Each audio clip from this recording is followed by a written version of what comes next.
enviciarnos, a querer eliminarnos de la historia, pues se hace más necesario traer eso a alguna manera que sea accesible y que sea difícil para quien de repente no conoce parte de su historia, no conoce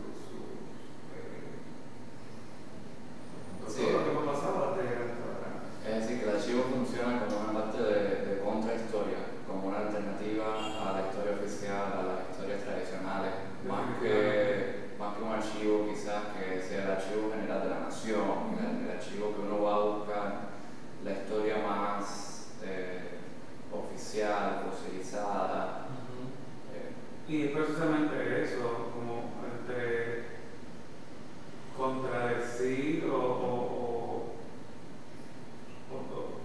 encontrar una verdad diferente, porque al final tú que mencionas precisamente esto del archivo de la nación, que sería como el archivo oficial, no necesariamente es una versión, es una mirada, es la perspectiva de un grupo de personas, sobre todo que no está del lado de nosotros. Entonces, contar la historia desde otro punto de vista es parte también de crear esa preservación de la memoria, de crear el archivo. Sí, siempre hay un cuestionamiento a la memoria oficial también, ¿no? Y bueno, cómo desde la memoria individual, desde la memoria más íntima, quizás pensar también en una memoria colectiva. Yo creo que eso es uno de los puntos fundamentales. Y bueno, supongo que ya puedo empezar un poco a mostrar lo que... Entonces yo estaba pensando en cómo conectar una noción de archivo queer que se maneja ya dentro de contextos académicos, pero no solo en los espacios académicos, sino también desde el activismo, y diría también desde el activismo con art,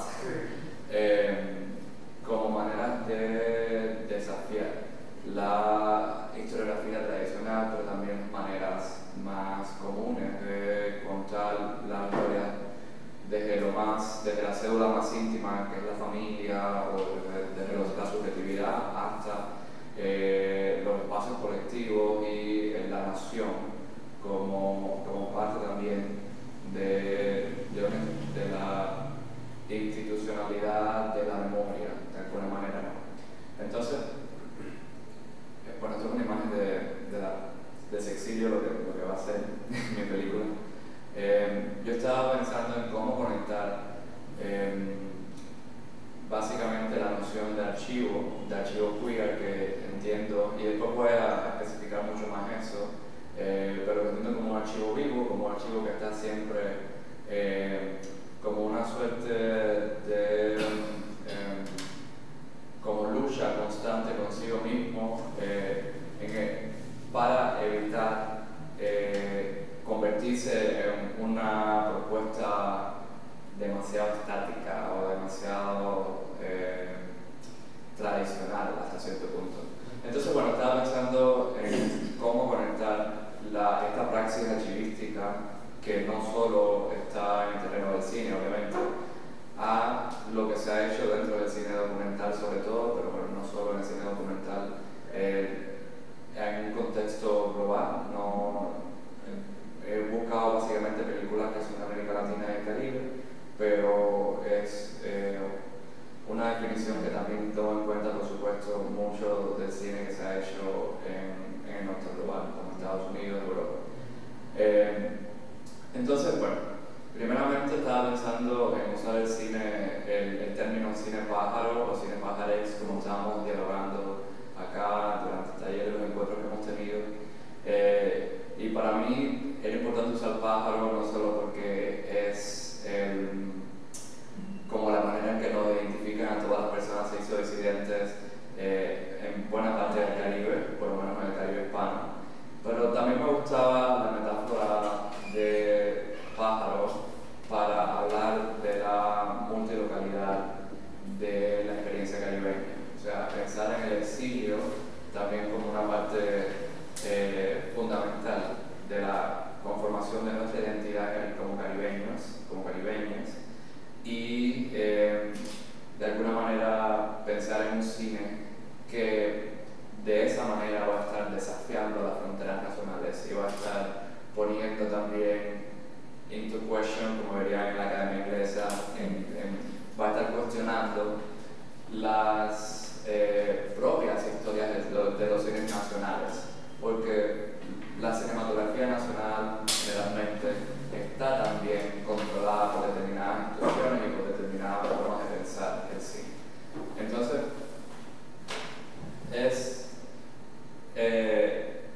y pueden interrumpirme si hay algo que no está claro, si hay alguna pregunta, pero es un concepto que básicamente tiene que ver con este desplazamiento de los márgenes desde lo nacional y también de pensar, por ejemplo, en un cine que ya de por sí quizás sea inherentemente transnacional, que va a estar conectado, por ejemplo, cómo pensamos hoy los activismos queer sin mirar a lo que pasó digamos, en Estados Unidos en los 60, en los 70, en los 80. O sea, es difícil, si bien no siempre puede haber tanta cercanía con la cultura estadounidense o norteamericana, creo que hay determinados movimientos que fueron influyentes a un nivel global, y los activismos queer hoy, en la mayor parte de los lugares que conozco, tienen como un precedente a Stonewall, por ejemplo, y todo lo que ocurrió, y bueno, la lucha por los derechos civiles y demás. Entonces, bueno, creo que hablaba sobre todo de la importancia del activismo. Yo creo que en el concepto de cine pájaro que me interesa trabajar, las nociones de activismo y artivismo son fundamentales, porque en muchos casos tenemos que tener en cuenta también que la propia existencia de estas temáticas que burlan un poco la censura en muchos casos, o en otros casos quedan marginadas porque no es de interés público, porque en muchos estados todavía no se pueden hacer exhibiciones públicas de temáticas con sexo, películas con sexo explícito, por ejemplo. Entonces toda esta noción de cine pájaro está ya de por sí desafiando lógicas, también están conectadas con las políticas de exhibición. Y incluso de la propia existencia de los festivales de cine y las muestras de cine, también pensando en lo que censuran, no solo lo que muestran, sino también en lo que no muestran, como una manera de mantener ciertos archivos queer en la sombra, por decirlo de alguna manera. Y bueno, esto es un poco el concepto que he estado pensando, y también como una respuesta a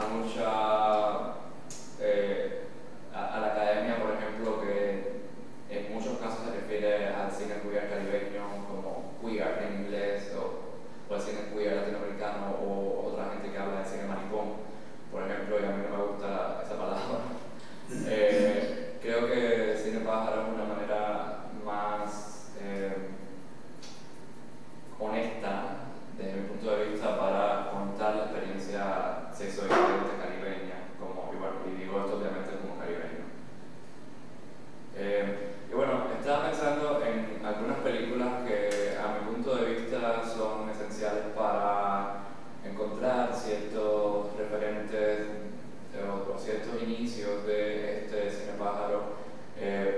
Voy a citar solamente algunas, hay muchas más que estas, pero por ejemplo, Orgullo en Puerto Rico, que se hizo en 1999 por Jorge Oliver y Irma Iranzo. One Moment in Time, también en el 92, o sea, en los 90, y son películas que para mí son más importantes para pensar el cine, para pensar los inicios de este cine pájaro en Puerto Rico, mucho antes del suceso global de Mala Mala, que muchos de ustedes quizás han visto. Pero dentro de cierta historiografía parece como que la primera película abordando esa temática fue Mala Mala, y también tuvo todo un proceso antes de eso.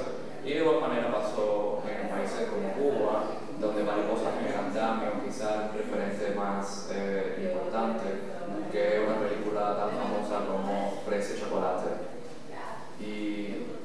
Y así en muchos casos, por ejemplo, La Ciudad de las Carpas, en Villa Verde, en 1980, que se produjo con el exilio del Mariel en Miami. Jaime, y otras películas como Media Proscrita de Raúl Ferreira Banquet, que se produjo en México en 1990 por un cubano emigrado.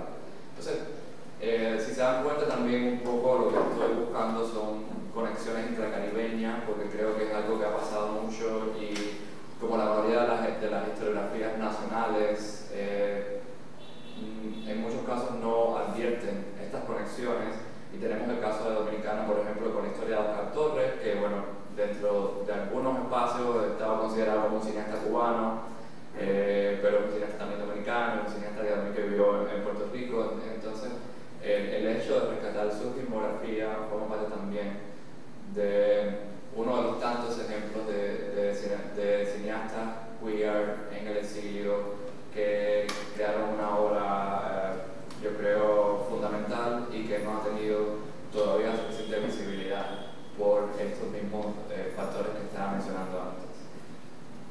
Entonces, hay una película, por ejemplo, de 1990 que se llama Las Minas de Sal, dirigida por Carlos Aparicio, que se llama Aikin, y voy a tener que pasar aquí, creo.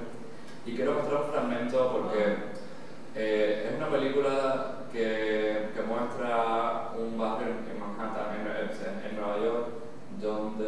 Oh, perdón, la internet creo que no funciona. Donde los cineastas documentan la experiencia de 3 personas caribeñas, una persona de Puerto Rico, una de Cuba y una de República Dominicana.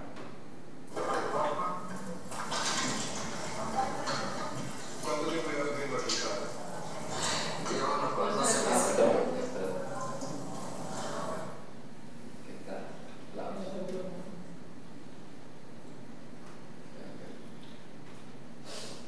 Creo que tengo que cerrar este. El segundo plano. Sí. ¿Cómo cierro?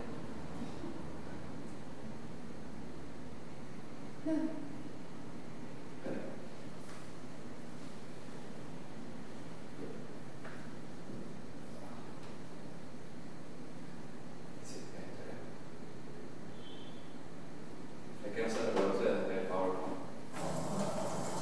¿Dónde vivías antes? Io non ho nuevo, devi pensare, no? Non potevi in casa, il marito che nada. Io non so Mark, I just saw Mark. Perché posso dire? Io sono cubano, mi americano, perché tu lo sai. Yo estaba pensando en cubano de primera. Para mí Estados Unidos era lo mejor que se tiene en el mundo. Era la vera maravilla, donde tú todo podías tener. Porque era ese problema en Europa que quería pasar a la Cuba. Era dirigente, todo yo estaba loca, pero loca. Pero ahora que estoy aquí, me arrepiento de estar de niño. Porque aquí todo se lo tenía y no tenía nada. Y me eché sin medida. Porque se caía esa era para Cuba. Aunque yo no tengo la libertad que tengo aquí. Porque eso sí, este país es maravilloso conservar. Es un homosexual en cuatro países. Feliz nunca. Porque yo, una de las mayores cosas que yo vengo acá fue con eso. Porque no me dejaban vivir. Yo siempre estaba presa, vaya detenida. Cuando estaba presa me estaban buscando. No entiendo por qué, porque eso es una cosa muy personal de cada ser humano. Ya, tú sabes, es algo que no me interesa a nadie lo que puedas con tu vida. Porque ustedes pero nadie me quería meterse en eso. No me tiré rojo. Me metí en el drama, me pasaron abajo porque yo voy a hacer la orilla. De lanza.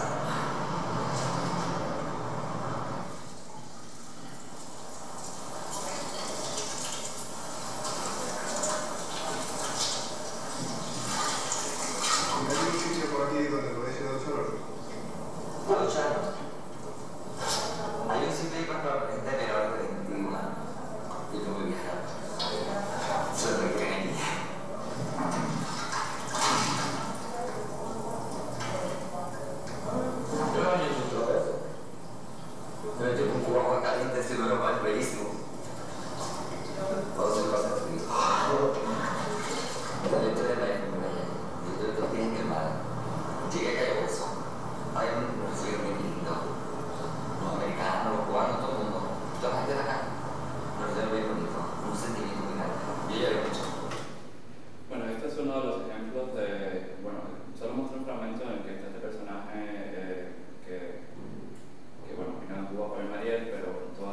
película desarrolla la historia, toda la película desarrolla la memoria oral a través de estas entrevistas con las personas que vienen de distintos lugares.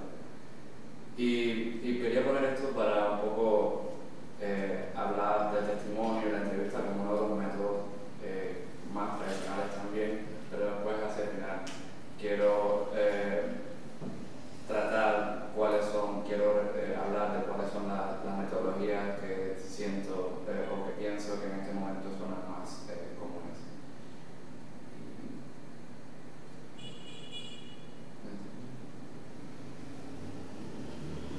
Entonces, volviendo un poco a la pregunta que estaba haciendo al inicio, bueno, ¿qué podría ser un archivo queer?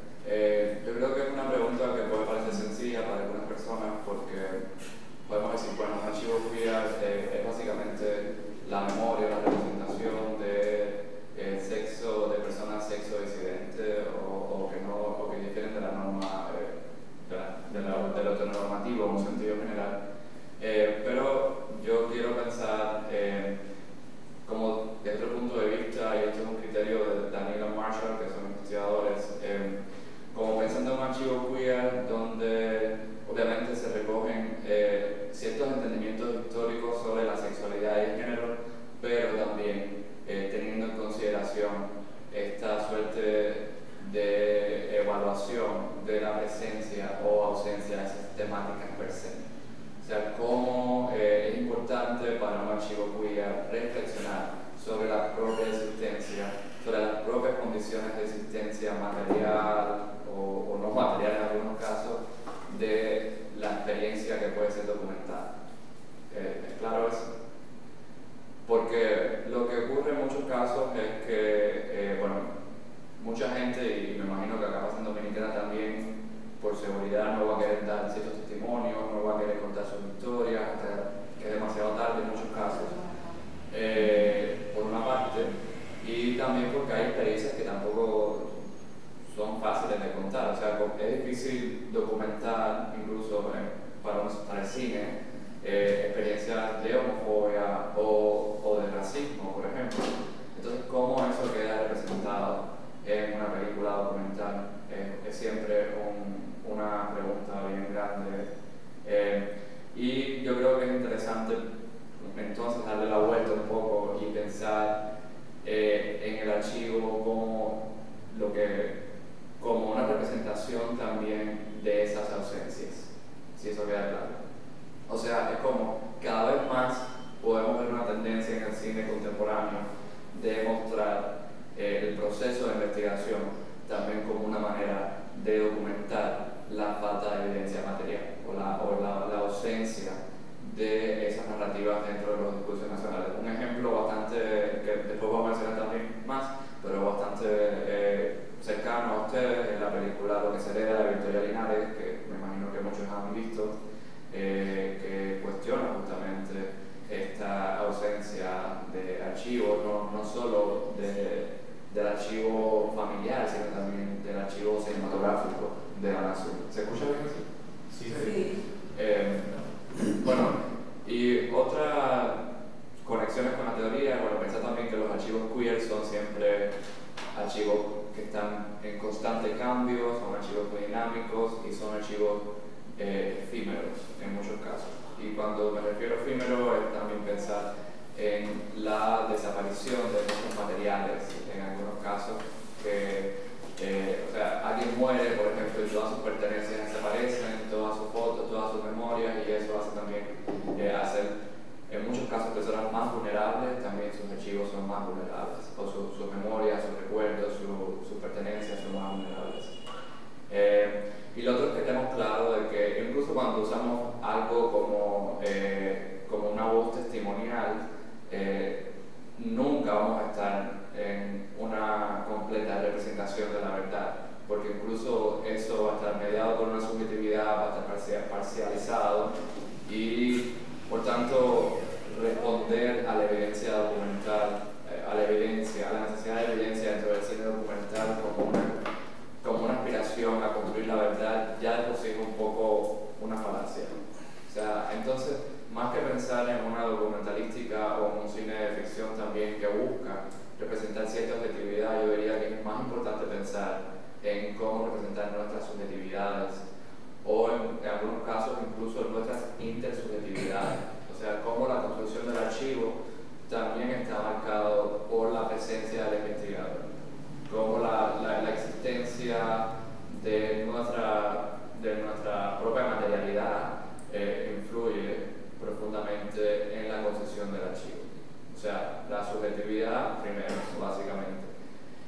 Y en ese sentido estaba pensando, bueno, definir también obviamente el archivo queer como quizá una película, o sea, este archivo queer dentro del cine pájaro como estas películas que ponen en la pantalla la subjetividad de personas queer, independientemente de cualquier ausencia de prueba material. Es decir, que incluso cuando no hay, por ejemplo, se puede hacer una película de una persona que está muerta, interactuando quizás con otros mecanismos de memoria, que no tiene que ser una entrevista, no tiene que ser un testimonio, literalmente, ¿no? Bueno, ¿alguna pregunta? Pueden también como preguntar sobre esto y yo continúo. ¿Sí? En lo que escribiste, solo quiero saber, ¿qué quiere decir ausencia de prueba material? Bueno, esto tiene que ver más con la teoría de cine documental, que se pensaba, se piensa el cine documental desde los años 30 como una representación creativa de la realidad. O sea, como en inglés se decía like creative treatment of actuality, que significa que en la mayoría de los lugares hay una tendencia a pensar que un documental te dice la verdad y representa objetivamente la vida de una persona. O sea, lo que quiero decir con eso es que puedes hacer una película con muchos elementos de ficción inspirada en una persona real, por ejemplo, donde no estés usando ni una fotografía, ni un testimonio, o sea, cualquiera de esas metodologías que se piensan que son más como pruebas casi científicas de lo que ocurrió. Y otra cosa que es la indexicalidad de la imagen. O sea, pensamos que una foto, por ejemplo, es evidencia material, ¿verdad? De un momento es como, bueno, hacemos una foto y es una prueba de que estuvimos acá, todos, ¿no? En un sentido fenomenológico de la experiencia humana, pero mi punto es que eso nunca va a ser suficiente. O sea, incluso cuando hacemos una foto, estamos congelando en el tiempo esa experiencia, ¿no? En fin, no sé si eso responde a la pregunta, pero básicamente es pensar en que hay experiencias que no pueden ser totalmente documentadas, y a veces uno puede, por ejemplo, hacer una película sobre esas propias ausencias, sobre un rumor, sobre un chisme, sobre un sentimiento, que después voy a hablar más de eso, ¿no? Pensé también en el archivo como un archivo no de la verdad, sino como un archivo de sentimientos. Un archivo que representa ciertas emociones, sentimientos como trauma, miedo, nostalgia, no sé. Y eso es algo que forma parte también de algo que los estudios, que va más allá de lo queer, ¿no? Que ha sido definido en los estudios de cine latinoamericano y caribeño como el giro subjetivo, que pasó después de los 80 y hasta cierto punto relacionado también con la democratización de las tecnologías, porque el hecho de poder tener un celular y poder grabar tu familia con una cámara, o sea, en los 80, después de los 90 con las cámaras de video, con un mecanismo familiar, y después vimos la tendencia de cine donde el video es fundamental en la conformación de una memoria familiar también. O sea, que forma parte de eso también, y como una resistencia igual a la memoria oficial, que han tratado de controlar muchas dictaduras en el contexto latinoamericano y caribeño. Y todo eso, básicamente, un poco también respondiendo a tu pregunta, hay una serie de personas, de teóricos de cine, de teóricos de performance general, como José Muñoz, que es un cubanoamericano que, bueno, es una de las figuras fundamentales de la teoría queer, y propone pensar en lo efímero como evidencia. ¿Qué entienden por efímero? ¿Qué sería, qué podría ser algo efímero? Que termina rápido. Ajá. Pero como un ejemplo concreto de... ¿Como una memoria? Sí, la memoria es efímera. Y bueno, y también pues hay determinadas cosas materiales más efímeras que otras, ¿no? Como, no sé, un flyer de una exposición puede que sea más efímero que un libro que está publicado en bibliotecas, por ejemplo. Entonces, para cualquier investigador queer, tanto para el cine u otra arte o la academia o lo que sea, es importante también mirar hacia otras zonas que no son las zonas tradicionales. Y bueno, como yo os decía, aquí está el quote, leaving too much of the trace often exposes the queer subject to potential attack. Y eso es uno de los problemas también, que es difícil contar historias queer porque normalmente es más difícil encontrar ese trace, ese trazo de la experiencia, por la propia razón de que por seguridad muchas personas no cuentan su historia o no quieren exponerse públicamente. Y entonces vale cuestionarse cómo representar o qué hacer en esos casos, cómo podemos contar una historia incluso cuando los testimoniantes no quieren dar su voz o no quieren mostrar su cara. Sí. Eso me recuerda mucho a un texto de un filósofo italiano llamado Giorgio Agamben. Sí. El archivo y el testigo. Obviamente, el archivo como dispositivo tiende a básicamente decir, al menos en el contexto del libro, que hablaba de todo el dilema ético detrás del holocausto. Y lo que te mencionaba es que, obviamente, quien era el archivo eran las personas que decían el testigo integral, es decir, la persona que realmente era considerado como un no vivo dentro de los campos de concentración, es decir, lo que se llamaba el musulmán o el musulmán. Ese es el testigo integral, alguien que precisamente ha sido reducido a su pura vida biológica sin ningún tipo de posibilidad de ser, claro. Y que de alguna manera u otra ese sabe los horrores, ese es el testigo integral, los hechos de que esa persona no pueda ser persona es prueba irrefutable de que eso existió, de que eso aconteció. Entonces creo que va muy de la mano con esa idea de archivo y de lo efímero como evidencia por el hecho de que también una de las cosas que siempre trataron los nazis es de no considerar a los judíos como personas. Y también que parte de las estrategias de manipulación, o sea, de control de la historia, excluían, por ejemplo, las fotografías de los campos de concentración y todo eso, bueno, que son documentos que se han ido desclasificando con el paso del tiempo. Pero en Cuba, por ejemplo, recientemente desclasificó, o sea, no Cuba, alguien desclasificó los documentos de las UMAM, las unidades militares de apoyo a la producción, que era una especie de campos de concentración para personas religiosas y homosexuales en Cuba en los 60s. Y esto también es un ejemplo de lo que tú dices, ¿no? Como... Sí, y también, por ejemplo, pasó allá mismo con todo el avance que se hizo en materia de terapia afirmativa de género allá en Alemania. Inclusive la primera clínica, por así decirlo, que hacía proceso de transición y hormonación.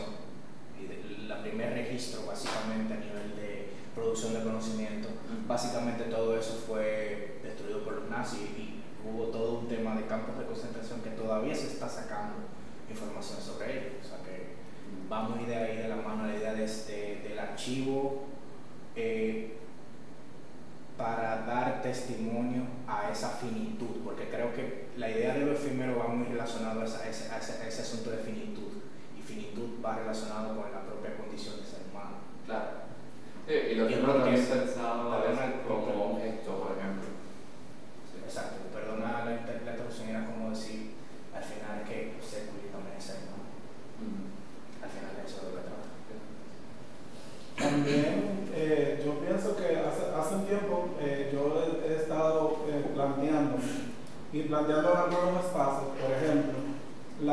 la invisibilidad que hay con los adultos mayores de la comunidad LGBTIQ+ en República Dominicana.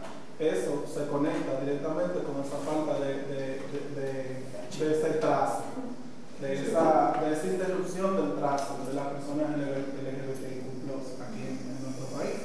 Y eso tiene un contexto económico, tiene un contexto social, porque esa gente, generalmente, esas personas, generalmente son empujadas a los círculos más marginados de la sociedad, y es como si cuando se empiezan a convertir en adultos mayores desaparecieran de la vista de todos.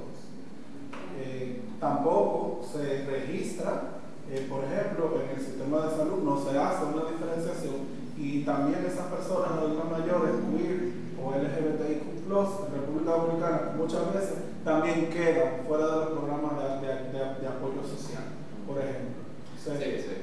Sí, bueno, pensar como digamos, en esas ausencias más puntuales, ¿no? Dentro de un contexto. Está el caso, por ejemplo, de la historia, o sea, uno de las grandes pérdidas de la memoria queer global, diría, fue los pocos sobrevivientes de la pandemia de la epidemia del SIDA. O sea, recontar la historia.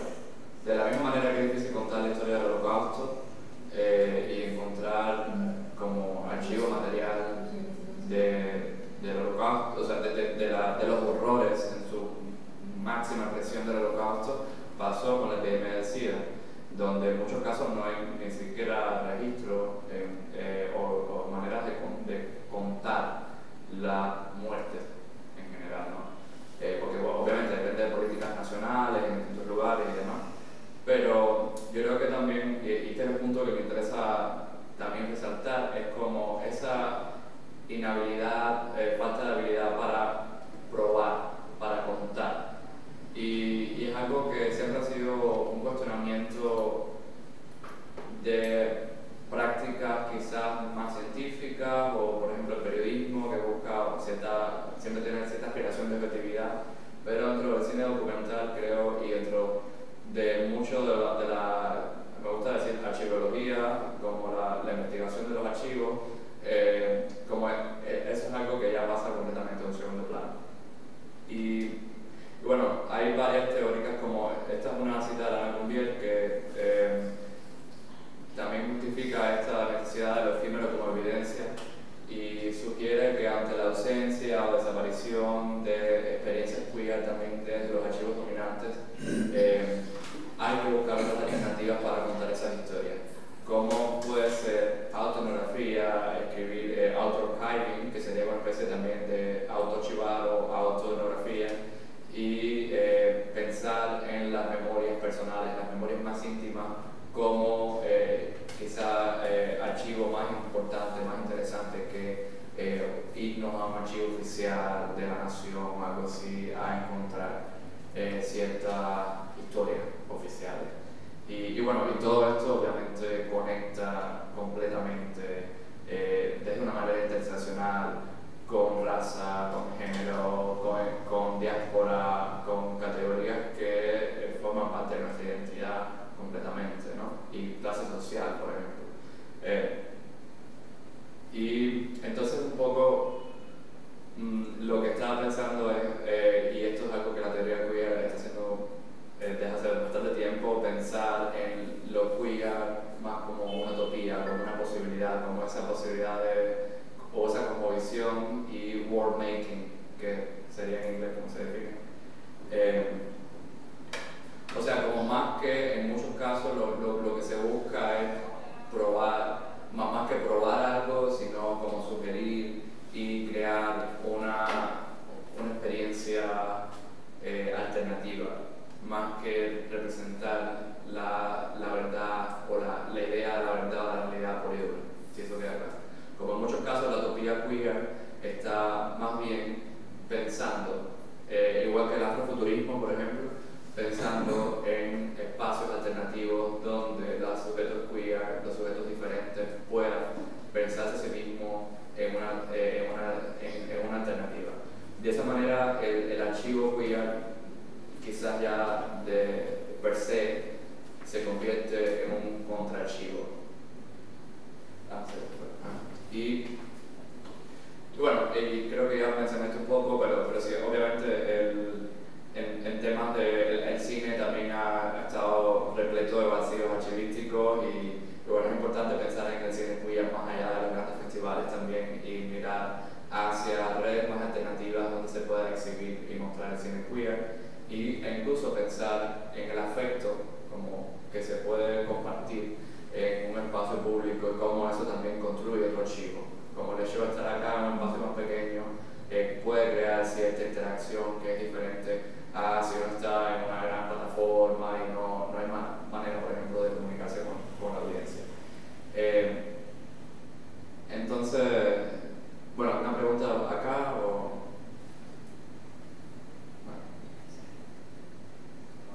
Bueno, hay también un cuestionamiento, yo creo que es interesante, de bueno, ¿qué sería el cine queer? ¿Cómo pensamos? Hay scholars como Carl Schoenberg y Rosalind Galt que dicen que el cine siempre fue queer. Cuando pensamos en la historia del cine y tenemos cineastas como... ¿Cómo? No, la que llega.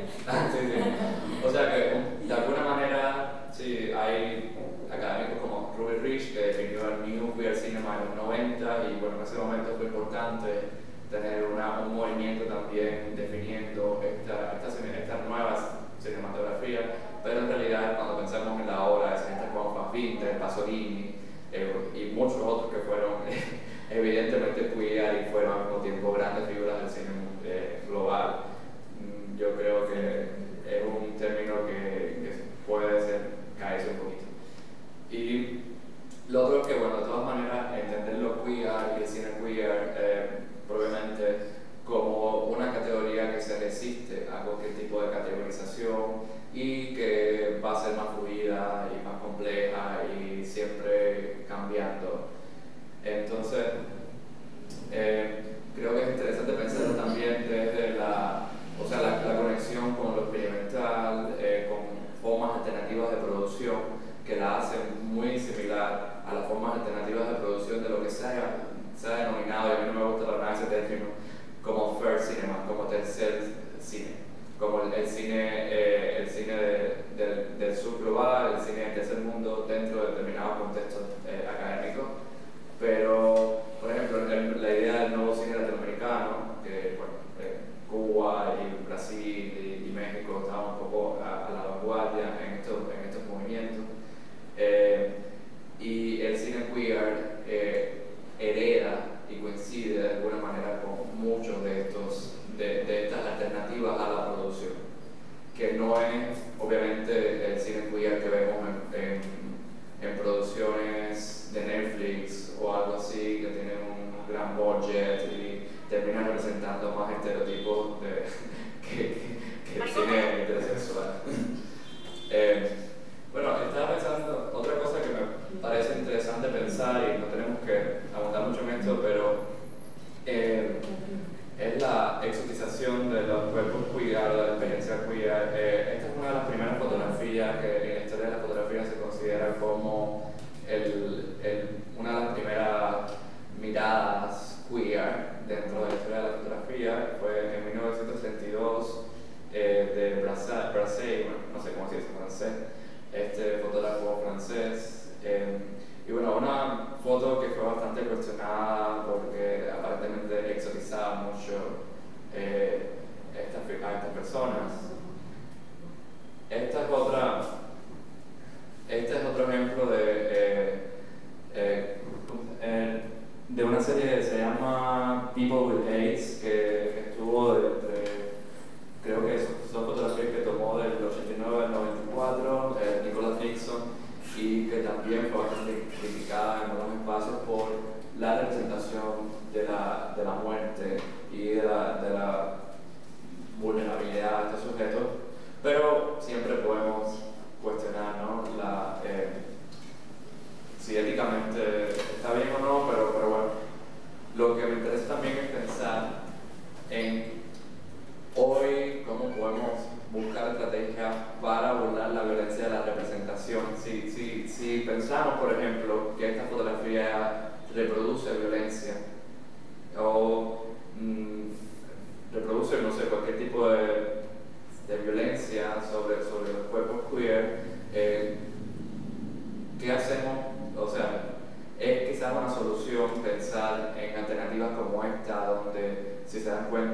no se ve las caras, hay una tematización de como esto forma parte de una serie que se llama They Are Not Homosexuals in Iran. O sea, está tematizando el ostracismo y la invisibilidad ya de estos sujetos queer, de estas subjetividades queer, de estas personas queer. Entonces la manera creativa que la fotógrafa, en este caso Darren Rusty, emplea es simplemente ocultar también los rostros, pero bueno, un poco la identidad hasta cierto punto, ¿no?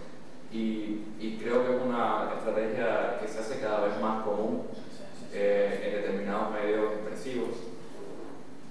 Y de ahí, bueno, caemos en lo que yo definiría como metodologías queer, que básicamente, y voy a ir rápido porque creo que no tenemos tiempo. Bueno, que una de las estrategias más comunes por documentalistas sobre todo, y después de la era del videotape, ha sido la inclusión de la voz en off en primera persona, muchas veces la voz en off de la documentalista, y el trabajo con found footage y la asimilación de las técnicas autoetnográficas, ¿no?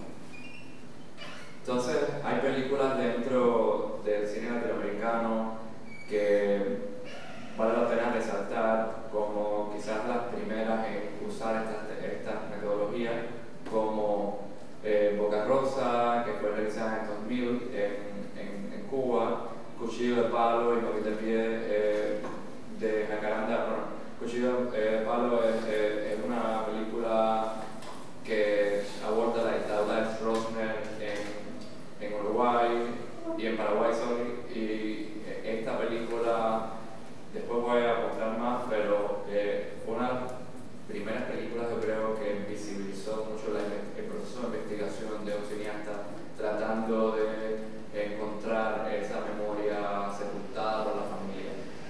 Y bueno, Hasta Quebranto, Lemebel más reciente, basada en Pedro Lemebel, el famoso artista, escritor chileno. Y para mí son películas que vale la pena mirar para pensar en otras, si hacen cine y les interesa hacer cine, son películas que pueden servir también como un ejemplo de metodologías para crear estos archivos. Y volviendo a lo que mencionaba antes, pensar siempre en esta preocupación de José Muñoz como no simplemente el hecho de crear estos archivos como no solo pensando en el presente, sino también en el futuro, en el pasado, o sea, volver al pasado es una manera de asegurar el futuro. Y al mismo tiempo lo queer se trata esencialmente de la negación de un aquí y un ahora y la existencia de una potencialidad o posibilidad en otro mundo, en otra temporalidad. O sea, es un poco mesiánico todo, pero yo creo que es interesante en el sentido de pensar en cómo proponer lo queer como una alternativa al presente también, si eso queda claro. O sea, como en un mundo que es un mundo racista, homofóbico, transfóbico, hay que buscar alternativas que no siempre esas alternativas van a estar en el presente. Y de alguna manera no significa que no haya que pensar en el presente, sino pensar siempre desde la creación, desde la política de ficción también, en alternativas.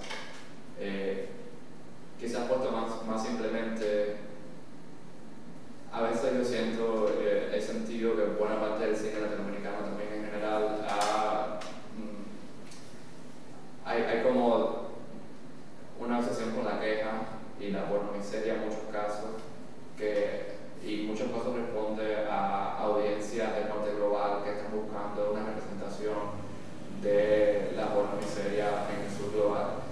Y yo creo que también es importante trascender un poco. Por ejemplo, hablar de otros temas que no vean solamente la salida del closet. Y bueno, así narrativas, también pensando en qué falta y qué no, qué puede ser constructivo para el futuro, ¿no? Y para generaciones posteriores. Lo otro es la representación de la intimidad, que creo que es una manera de utilizar la autoetnografía como evidencia, de la misma manera que lo efímero puede ser evidencia. Y esto es algo que pueden notar fácilmente en muchas de las películas que he mencionado, que es la presencia de los realizadores desde dentro, no solo, o sea, dentro de la película, en muchos casos no tienen que estar delante de la cámara, pero su voz está presente. Igual cuando la voz no está, sabemos que igual hay un punto de vista por la persona que dirige. Y bueno, en la mayoría de los casos esto funciona como una alegoría también para no esencializar esta experiencia. Y hay como una tendencia a crear estrategias más íntimas.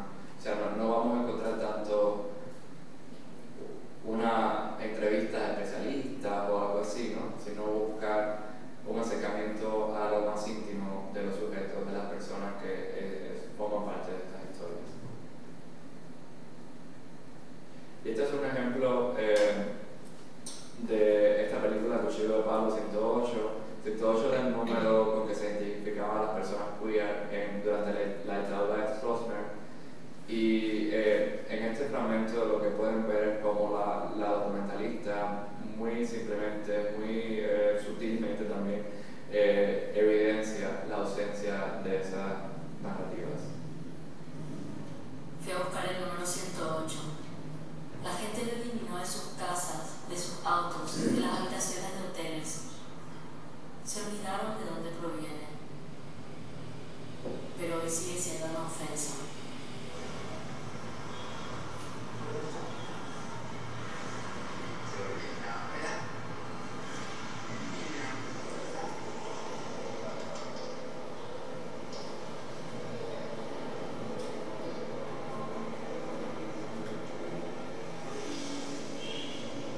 A veces pienso que callar sería más fácil. Callar y olvidar.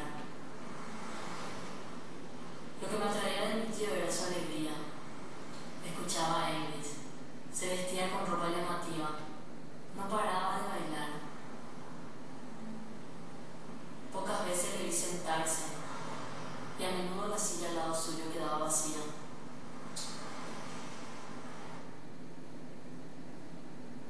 O sea, ¿qué entienden que pasa ahí en ese fragmento?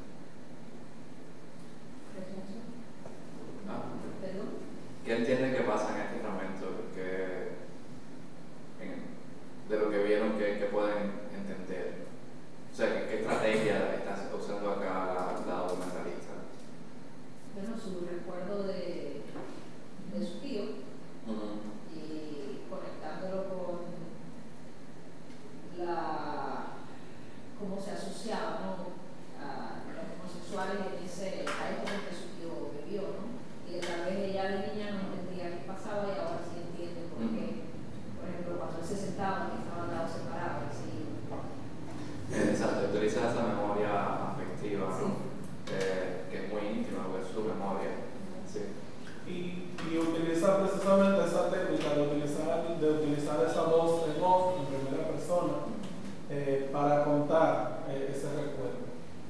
Sí. Y enunciar también la ausencia, ¿no? A través de este cuestionamiento de la ausencia de los números, de este número en particular que significa, es como el número pájaro, ¿no? Entonces esa ausencia es un cuestionamiento que está en la película, ¿no? Sí. Y precisamente la ausencia de aquellos gestos, diría yo, de la representación. Porque si hay algo que pudiéramos hablar del rostro como parte esencial de, digamos, lo humano, es ese rostro que ya no está ahí, que lo único que queda son los vestidos de los gestos que siempre fueron como característicos y que quedan ahí en la memoria. Y gestos que eran gestos disidentes. Exacto, más que todo disidentes,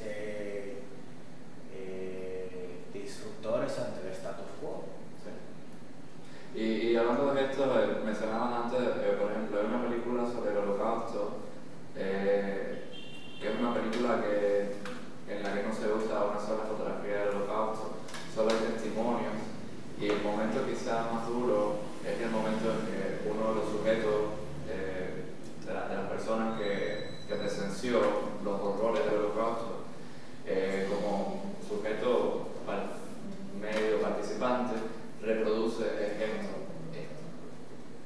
Entonces, y solo pongo estos ejemplos como una manera que a veces se puede representar la experiencia o el horror de una experiencia sin mostrar una fotografía. Y bueno, eso igual se traduce a otros contextos fácilmente. Sí, por esa misma razón fue que mencioné lo de gesto, porque al final y al cabo lo que intenta la memoria y al menos la voz es darle sentido a algo que queda fuera de ello. Tratar de aprender algo que quizás queda fuera de los límites de lo visible. Y por eso veo esa conexión ahí entre memoria, gesto, lo efímero. Lo efímero, claro, como performance. El gesto como performance también. Y sí, creo que hay una tendencia también dentro del cine contemporáneo de pensar más en la gestualidad como una evidencia material, de alguna manera, ¿no? Y bueno, esta película va a encontrar también mucho de estas estrategias, y ella está cuestionando todo el tiempo la ausencia de su tío dentro de la memoria familiar. O sea, es básicamente una película en la que la cineasta enfrenta a su padre y le cuestiona por qué la mantuvo distante o separada de su tío. Y uno de esos momentos en que el padre abiertamente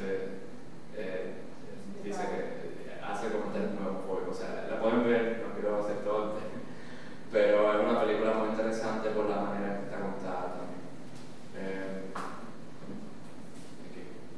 De hecho, aquí está. ¿Puedo mostrar si te.?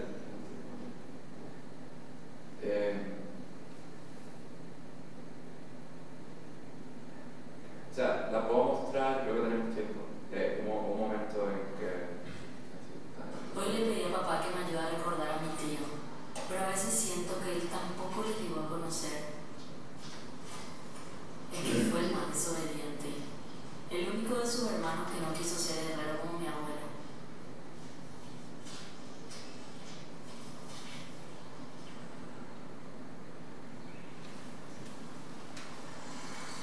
Cuando era chica me prohibieron entrar a su casa. Yo espiaba a través de sus persianas. Y aquí también el acto de ver, absorbía. como de espiar. Desde que tengo memoria, mi tío vivió en esta esquina, que ahora es una lavandería. Solía tomar sol frente a su puerta, mirando al cielo. Parecía un hombre valiente.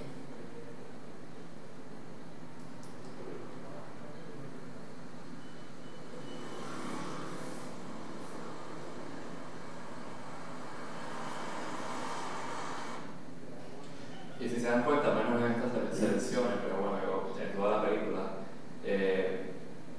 no vas a ver una imagen del tío. O sea, todo es un cuestionamiento también hacia los espacios y hacia esa homofobia familiar y nacional, ¿no?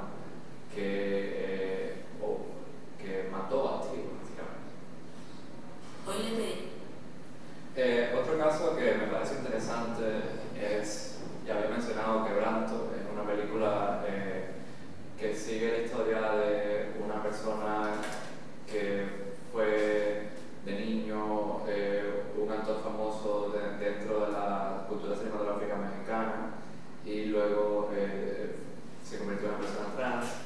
Y bueno, lo que hace la cineasta es como crear un archivo, o sea, curar como el deseo de esta persona de representar un personaje femenino como una de las grandes divas de la cinematografía mexicana. Y entonces creo que el cineasta en este caso, se convierte en una especie de curador también de esa memoria dentro de los archivos cinematográficos.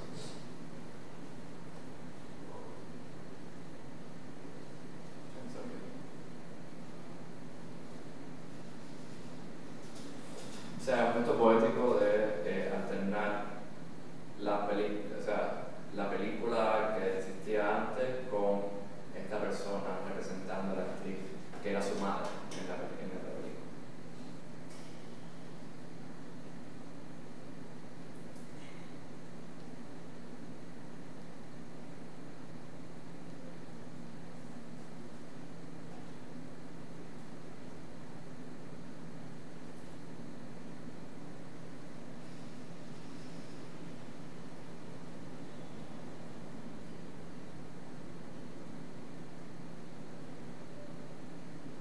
O sea que en este caso el montaje es ese gesto, ¿se entiende? No es necesariamente un gesto como esto, sino que el montaje mismo se convierte en el gesto queer para... Sí, yo entiendo al menos quizás esto de la teoría de la gestualidad, de algo que tú asumes y soportas, o sea, tú dispones ese medio sin que ese medio no deje de ser un medio en sí mismo.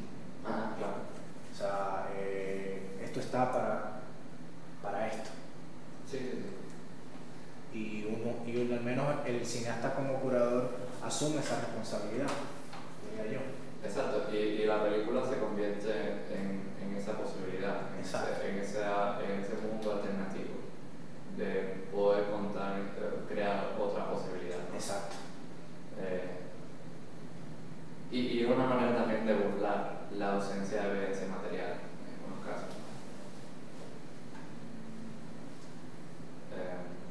Bueno, esto tiene que ver más conmigo, pero por ejemplo en esta película que ahí mostré parte de, bueno, ahí mostré work in progress de esta película, uno de las cosas, de los momentos o de las personas, de las historias fundamentales de esta película fueron unos shows de televisión muy efímeros creados por Catherine White, que es un alter ego de Nelson Daletta, una persona que emigró por el María en 1980 y fue el primer drag queen en la televisión pública de Estados Unidos con un show en 90. Entonces, todos sus videocassettes se están deteriorando en la cocina de su casa y la película que estoy haciendo ahora documenta el proceso de visionar y restaurar estos videotapes que documentan la efemeralidad de un show televisivo mucho antes de tener algo como RuPaul. O sea, esta persona fue la pionera fue la primera persona latina con TV show en español en San Francisco, dentro de una comunidad extremadamente racista, obviamente, y fue un show que duró durante 15 años y es algo que casi nadie conoce y todo el mundo sabe quién es RuPaul, ¿right? Entonces, un poco lo que estoy cuestionando acá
el time code, el tiempo acá, en este pedazo.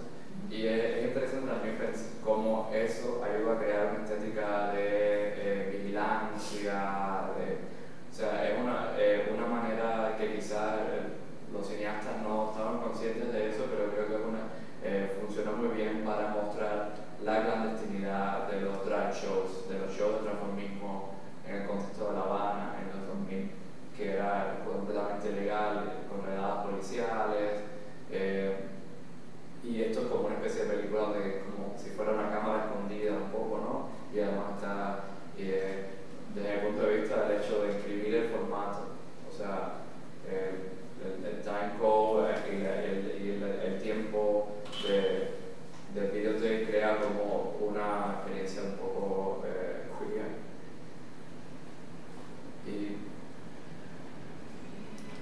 Y lo otro es que esta es una película, yo creo que ya aquí termina, si puedo proyectar.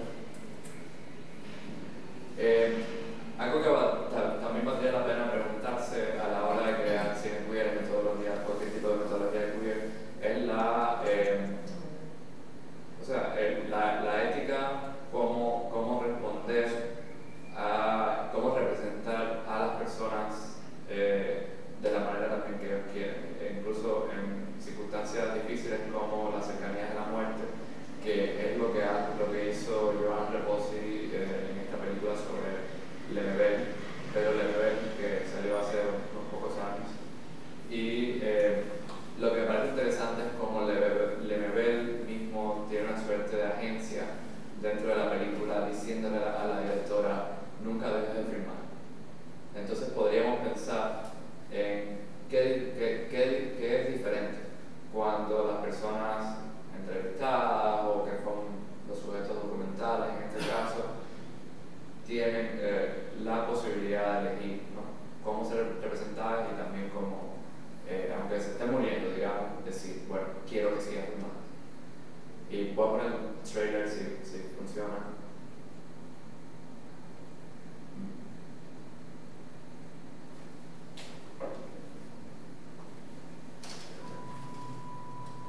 Porque también es interesante el uso del archivo.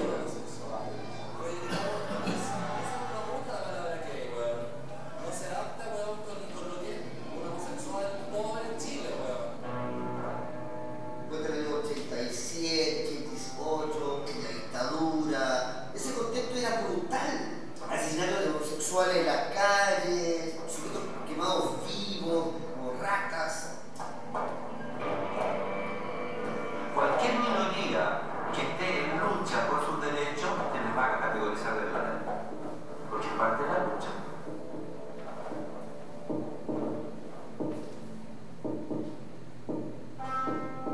Si ese homosexual tiene SIDA, si ese homosexual es tercermundista, si ese homosexual es pobre, si ese homosexual es indígena, no va.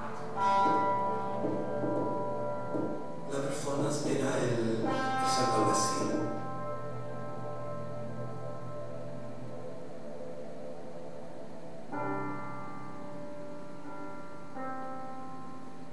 Me dijiste que te filmara, que no dejara de hacerlo.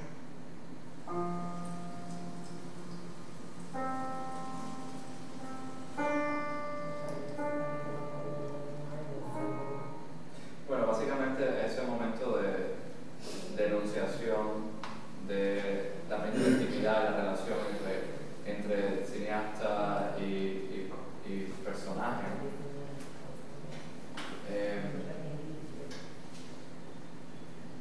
Eso es lo que tenía, creo, y bueno, pregunta, cualquier cosa que quieras comentar también.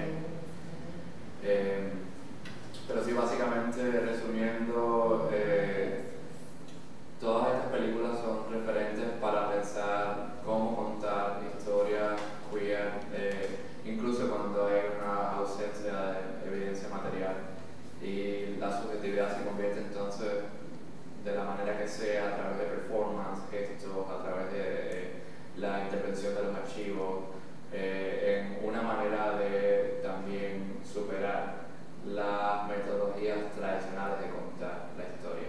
Y cuando hablo de historia también pienso en historia en mayúsculas, ¿no? Como historia oficial, no solo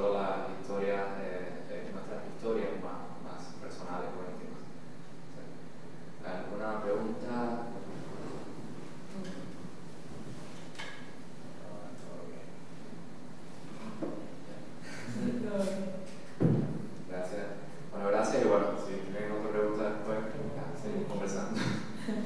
Sí. Un comentario. Yo pienso que aquí en el país es un poquito más difícil, aparte de lo que tú has dicho, también por la falta de rigurosidad acá con la archivística y la investigación. Entonces, pienso que también eso lo dificulta un poco más también el hacer estos documentales. Sí, yo diría que es un fenómeno global, realmente. O sea, porque también en la mayor parte del mundo la gente tiene una concepción también un poco más arcaica todavía de lo que significa tener un archivo. Y yo creo que es importante pensar también en otros medios, por ejemplo, Denis mismo, que tiene el archivo de la memoria escribir acá, pensando en espacios más contemporáneos, a cierto punto, como el Instagram. O sea, el archivo puede estar en TikTok, puede estar en Instagram, puede estar en otro. Sí, que no son necesariamente. Que no depende de tener un presupuesto, una institución detrás, una política de conservación. O sea, hay que pensar también en maneras de conectar y maneras de mantener un archivo vivo más allá de, ¿sabes? Como la institucionalidad o las estructuras tradicionales. Y yo creo que ahí es donde. Que esa es la gran pregunta, ¿no? ¿Cómo uno busca alternativas sin dejar de, obviamente, contar una historia y representar de una manera ética la experiencia de otras personas? Pero, sí.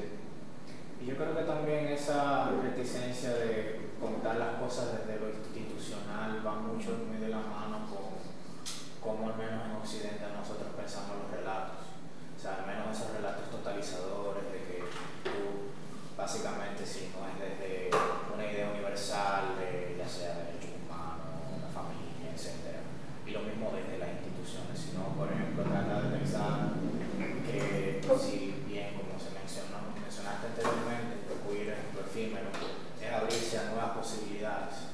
Si es también abrirse a nuevas posibilidades, es también abrirse a otras formas posibles de contar y otros medios que ya no son necesariamente aquellos muy relacionados a esos grandes relatos donde, por ejemplo, podamos pensar en un Ministerio de Cultura financiando este tipo de iniciativas, por poner un ejemplo, sino también puede ser una resistencia simplemente desde tú como ser humano, porque tampoco no hay una forma correcta de cómo hacer un archivo, simplemente un asunto de disposición, ponerse de hacer el gesto, digamos. Como que al final cualquier estrategia puede valer, no hay una estrategia correcta o incorrecta, sino que depende también de las posibilidades de cada persona, ¿no? Y bueno, quizás mantener un poco claro la idea de que de todas maneras siempre va a ser una especie de contra-archivo, porque sí, toda disciplina que se construye demasiado de alguna manera termina afectándose. Entonces es bueno dejar cierto cimarronaje ahí, ¿no? Como cierta libertad, cierta resistencia también a las propias prácticas de construcción del archivo. No, claro, porque después se convierten en status quo. Entonces no es la idea. Es dejarlo a la posibilidad de hacer. Exacto. Y bueno, y es interesante pensar, por ejemplo, en los nuevos medios como qué pueden posibilitar, ¿no? O sea, esto mismo, qué es diferente si tenemos un archivo en Instagram, si tenemos un archivo a través de medios que permiten una mayor interacción. No solo un catálogo a que tú vas a encontrar, ¿no? Puedes indexar ciertos tópicos, por ejemplo. Yo creo que esa es una pregunta que todavía, no sé, Denis también, ¿cuál fue tu experiencia ahora con los archivos trans con el Congreso? Bueno, justamente en el Congreso lo que se puede visualizar es que en diferentes países cada quien adopta como su propia manera de crear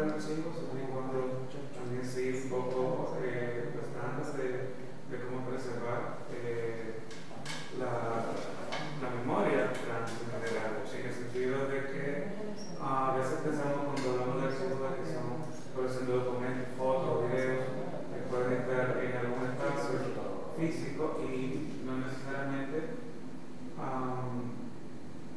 eso sea lo que ocurre en cada espacio, cada país.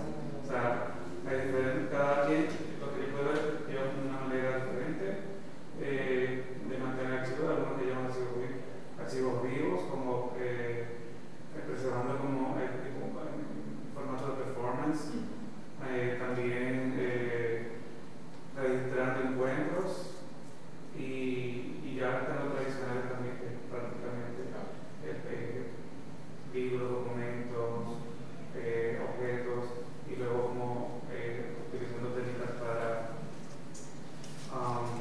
preservarlos y tenerlos ya como en un espacio físico, tipo museo. Sí, pensar como también en ropa, ¿sabes? Como trajes, en fluidos corporales, por ejemplo, como formas de archivo, que sí, son prácticas obviamente menos tradicionales. Bueno, otro comentario, pregunta. Bueno, gracias y bueno, Iván, iré por aquí un poco más si tienes otra pregunta. Gracias.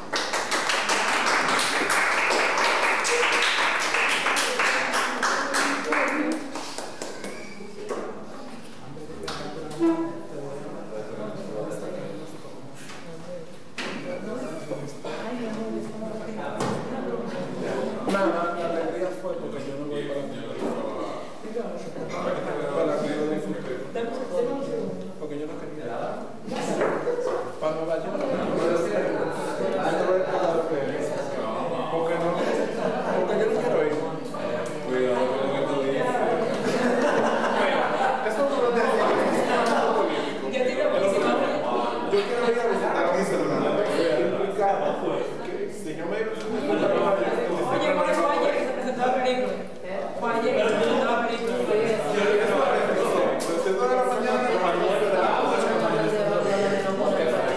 No, pues eso es yo andaba preocupado porque no encontraba que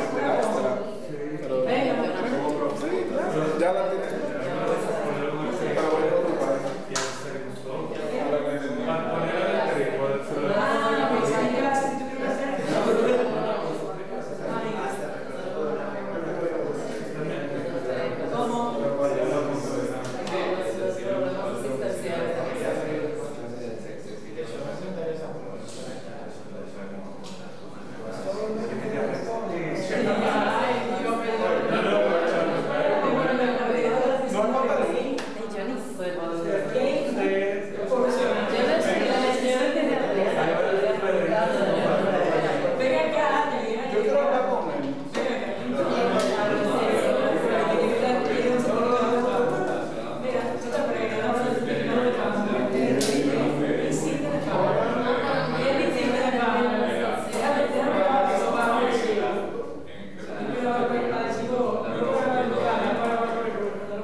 En la recepción del bus. Me encanta su